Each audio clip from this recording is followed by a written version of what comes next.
SLC दिने भाइ बहिनीहरू है, अब यो ब्रिज कोर्स हटे पछाडि के गर्ने त 2-3 महिनाको छुट्टीमा भन्ने सोचिरहनु भएको छ भने चाहिँ नेपाल घुम्नुहोस्, गाउँ जानुहोस्, मामा घर, अङ्कलको घर होइन, रिलेटिभ्सहरूको कसको घर गाउँमा छ, पाहाडमा छ, जानुहोस् अनि explore village life in Nepal.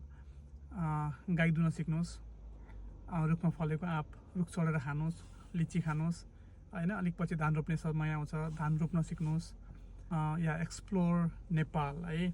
अब गाउँमा भएको भाइ बहिनीहरूले पनि अलिकति स्कुल लाइफभन्दा बाहिरको कुराहरू सिक्ने कि कृषि गर्न सिक्ने होला होइन, गाई दुन होइन। अब म गाउँमै हुर्केको भए पनि मलाई गाई दुन अहिलेसम्म आउँदैन, गाई दुनु परेन कहिले होइन। सो या त्यस्तो कुराहरू मुही पार्न सिक्ने होइन। बिहा व्रतबन्धमा जाने, त्यो कसरी हुँदो रहेछ त नेपालको कल्चरहरू अलिकति इन डेप्थ हेर्ने होइन।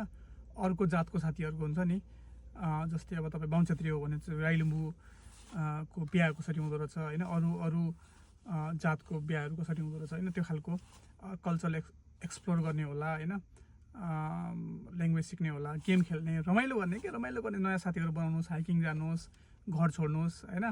बुवा आमा छोडेर चाहिँ एक्लै बस्ने अलिकति ह्याबिट बनाउनुहोस्। अनि जस्तै अब तराईतिर हुने साथीहरूले चाहिँ you can go to India होइन, रेल हेर्नुहोस् होइन, रेलको लिक हेर्नुहोस् कसरी रेल कुद्दो रहेछ होइन। सिलगढी, जोगबनी त्यो खालको नजिकको इन्डियाको सिटीहरू जानुहोस् होइन। त्यो पनि एउटा नयाँ एक्सपिरियन्स हुन्छ। मैले पनि फर्स्ट टाइम ट्रेन हेर्दाखेरि it was like unforgettable experience या। अनि आफूलाई बुझ्ने मौका, फ्री टाइम हो कि यो चाहिँ होइन। Just take it easy, enjoy गर्नुहोस् and it will not come back. यो टाइम चाहिँ फर्केर आउँदैन। सो यसको चाहिँ 100% फाइदा उठाउनुहोस् या। And good luck for SEE exam and या, थ्याङ्क यू।